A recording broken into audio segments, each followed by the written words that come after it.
In a quiet valley, surrounded by towering cliffs, lived a man named Saero. He was a humble woodcutter, known for his strength and gentle nature. His small house sat alone at the foot of a massive mountain, a mountain the villagers often said was impossible to cross. But Saero dreamed of more. Every day, he imagined a path carved through that mountain, a road that would connect the isolated valley to the world beyond. A road that would bring trade, travelers, knowledge, and opportunity.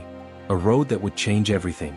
Welcome back to Stories of Wisdom, where every day we share powerful stories that open the heart and sharpen the mind.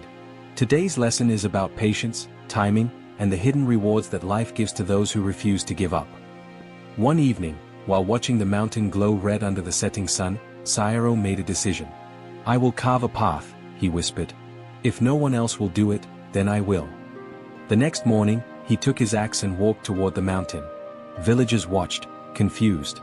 What is he doing? He thinks he can move a mountain. He must be mad. Ignoring their laughter, Saero struck the rock. One strike. Then another. Then another. The mountain didn't move. But Saero kept going. Day after day, he chipped at the stone. His hands blistered. His muscles burned. But he returned every morning. Weeks passed. Months passed. Still, the path barely looked different, just a scratch against the enormous wall of stone. People mocked him, but one person didn't, a quiet old woman named Nareen. She approached him one afternoon with a bowl of water. "Why do you do this?" she asked. Saero wiped his sweat. "Because someone has to start." Nareen smiled faintly.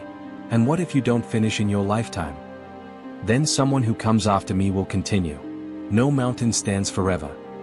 The old woman placed a small wooden charm at the foot of the mountain. "For patience," she said. "You will need it." Years passed.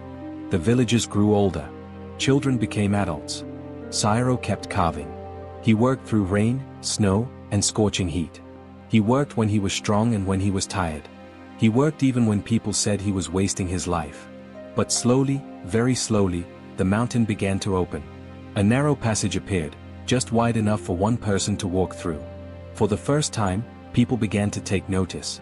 They started visiting him, offering food, water, and tools. Eventually, a group of young men joined him.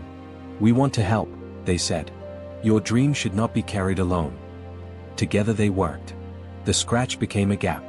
The gap became a passage. The passage became a road. 30 years after Saero struck the mountain for the first time, light shone through the other side. The valley was no longer isolated. Merchants arrived. Travelers came. New ideas flowed in. The village prospered. Saero, now old and gray, walked through the completed path with tears in his eyes. "I didn't move the mountain," he whispered. "I only moved myself, one strike at a time." Nareen, now even older, approached him with a smile. "You see," she said. "The mountain wasn't the obstacle. Time was. And you won."